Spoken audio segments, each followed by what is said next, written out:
Very beautiful and very elegant and very formal and so on. Yeah, actually, we travel on so much we don't even notice really. We got on about 5 o'clock this morning, so I just want to sleep. But outside my window I can see the water, which is a nice change. And that's what you like most? Did you always want to be a musician since you were a kid? You were sure about that? You didn't want to be something else?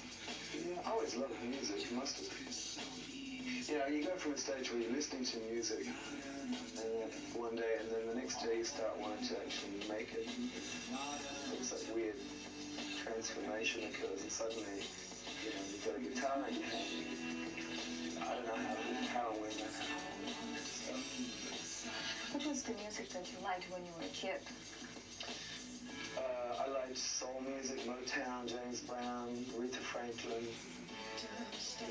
all that kind of stuff. And, you know, bands like War, Beatles, David Bowie, Stones. I'm 33, so I was born in the 1960s, so you know, my real young childhood was the 60s, and I had old sister with a go-go dancer and all that kind of stuff, so, you know, I had that coming as well. So, I like punk, I like disco, all that stuff.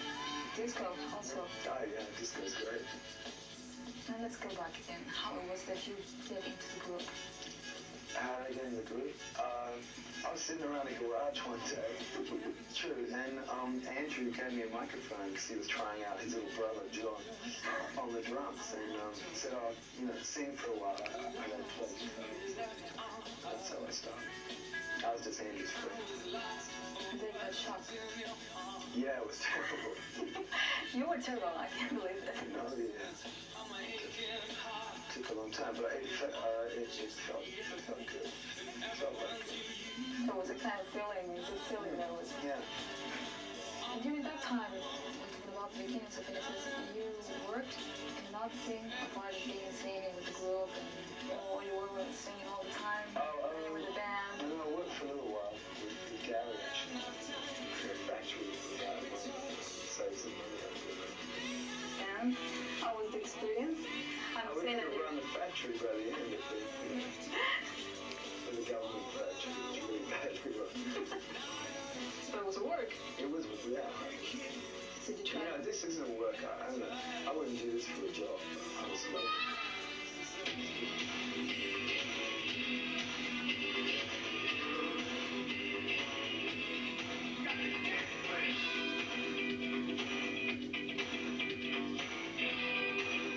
For you, it's more important the response of the people in the tours and in the shows than selling records. Sort of, yeah. Sort of? Yeah.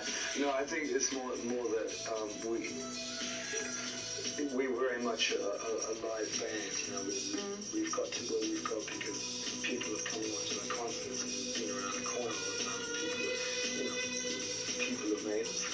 We haven't been so much, you know, a band taken under the wing of a journalist, you know, from a big magazine and, closeted all the way to success. It's different.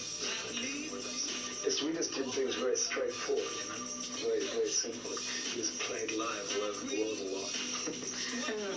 How was the experience of going to the continent? This is Australia's an island, so... Going to the continent? Well, you mean like as people? Yeah. Well, I think most Australians would agree that suddenly you're surrounded by a lot of culture. Really old buildings. It's simple stuff like that. Sounds dumb, but in Australia it's about the youngest culture as well. So we're like babies. When we see old buildings over more than 100 years old, we're in shock. Now you're preparing a new tour because of your new album. What are you thinking of that? Which places will you be in? And so, will you visit South America? Oh yeah, we'll visit South America for sure. We're going to do that quite in depth. I think we're between March and April. The 1st of March we're going to be playing. And will you visit Chile? Yeah, oh yeah. When? 1st of March. I think. Yeah. And what do you know about those countries? What do you know about Chile? A little bit. I mean, you know, in Australia, you know, when you grow up, more about Mother England and all that kind of stuff. But that's changing. We're going to become republics, which is good. But I know a little bit about Southern. We have been through there a few times, but this time we want to spend a lot more time going to Chile.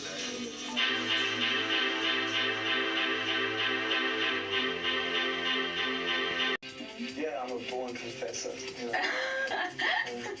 Sometimes. Professor of what? It's a different label of things. So yeah, usually it's cheap therapy. It's cheap therapy. Yeah, you find out what the hell you're on about. Well, but you're talking about your things, but you don't receive nothing. Well, you know, back. that's that. Yeah, you do. You find out to be yourself as well. I mean, you don't sit around finding meaning in everything in your life all day long. That's what I've done. Because you know, music is just a lifestyle. You don't really present. Well, then, if you couldn't express yourself through music, what would you do? And this is not part of the therapy. That's because I'm interested in. Okay. It's I guess I like to express it. I paint anyway. I love painting. Yeah, since when you paint? Many years. I don't really show them to anyone, but it's good. What is it? No one has his? Get the crayons out, you know? It's good fun. Did you ever thought about painting seriously? I mean, showing pictures and going to a gallery and stuff? No. I've got friends that do that for a living. They do too embarrassing.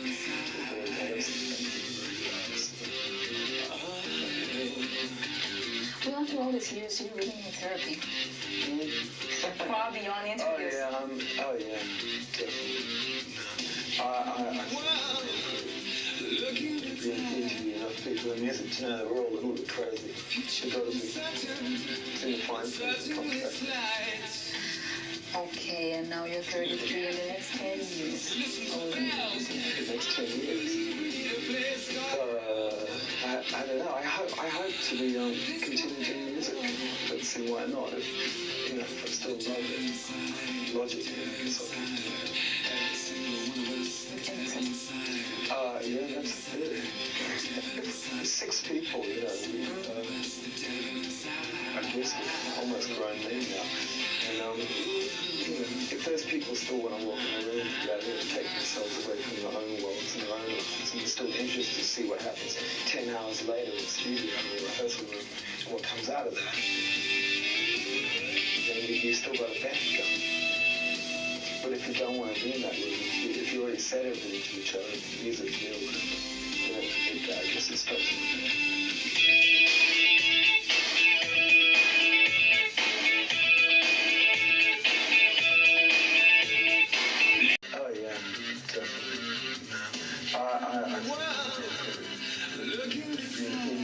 People in music to know that we're all a little bit crazy. We've got to be in the fine print. Okay, and now you're 33 in the next 10 years. The next 10 years? I don't know. I hope to be continue doing music. Let's see why not. If I still love it. Logically, I guess I can do it. Yeah, that's it. 6 people, you know. I guess we're almost grown men now. And if those people still want to walk in the room together and take themselves away from their own worlds and their own lives, and they're still interested to see what happens 10 hours later in the studio or rehearsal room and what comes out of that, then you still got a band going. But if you don't want to be in that room, if you already said everything to each other, music's real, then I guess it stops.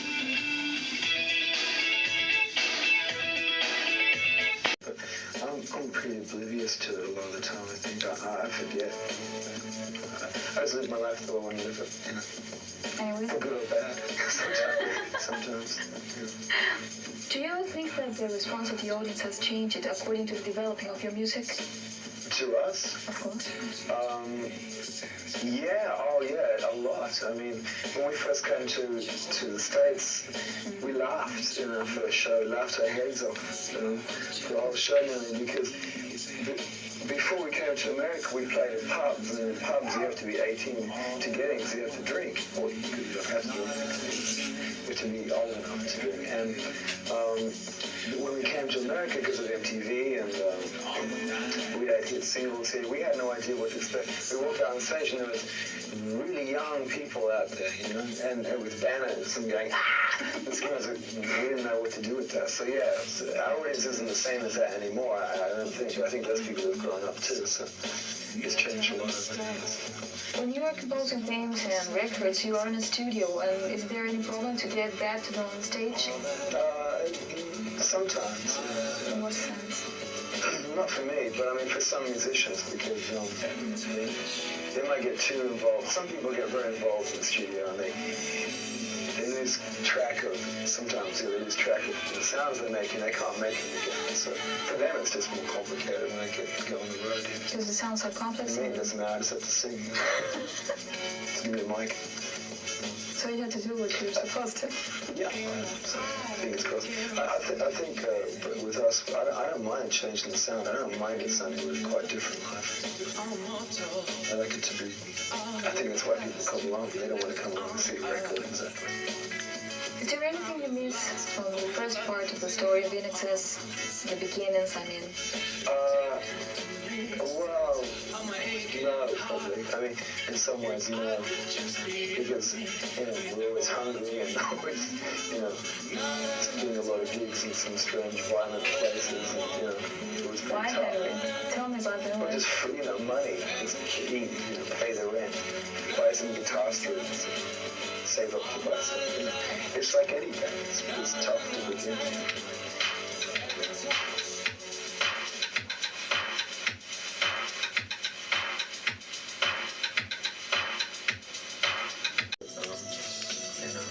I mean, hopefully I'm natural, so it's a compliment, I'm natural about it, I just be myself.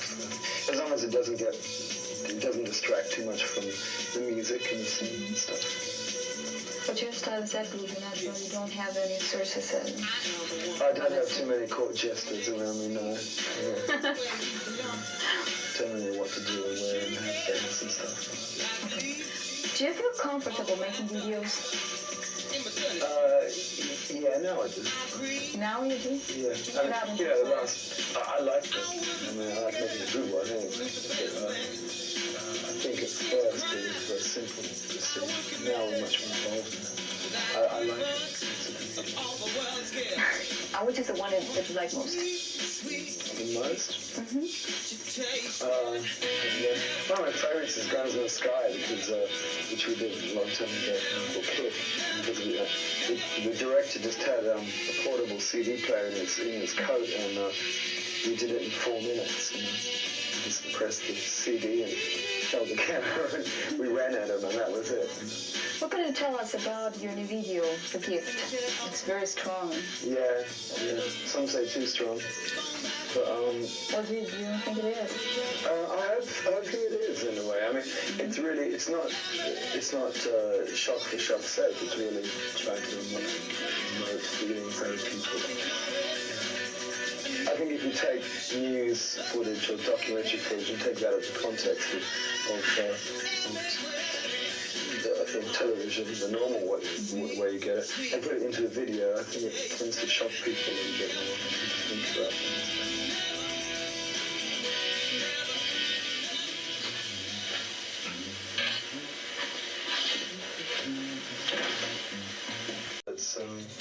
If I could describe it, it's kind of noisy and deep at the same time.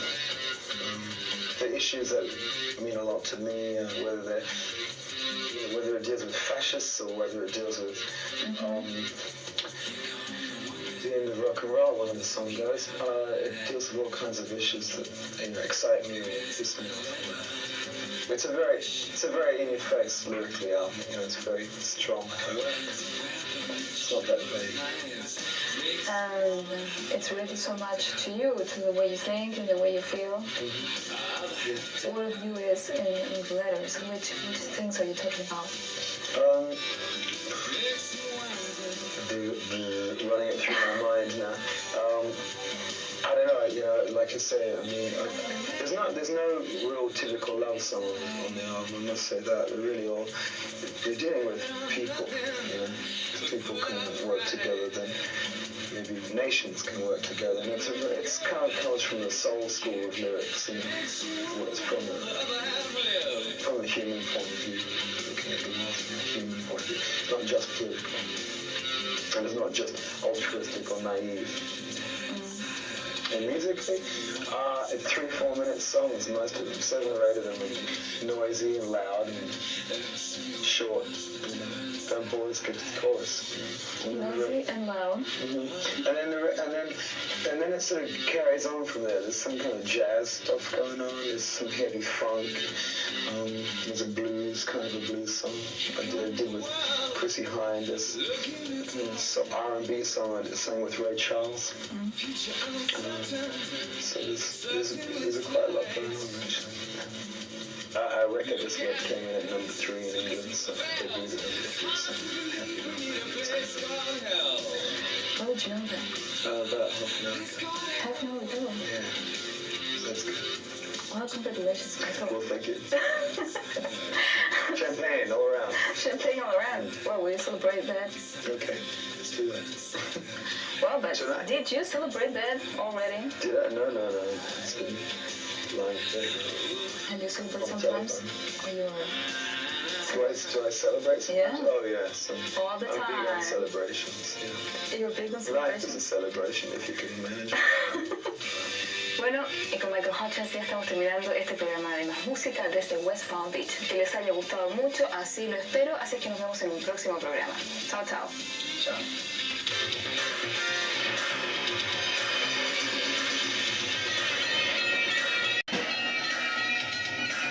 Por eso les voy a dejar con los talleres de Charlie. Bueno, la mejor música está solo en más. Hola. Hola, Soy Michael de INXS. Yesterday. Yesterday. What is it? Oh, yesterday. Okay. So, hola. Soy Michael de INXS. Yesterday. Yesterday. I said yesterday. Hola. Soy Michael de INXS. Yesterday. Not so music.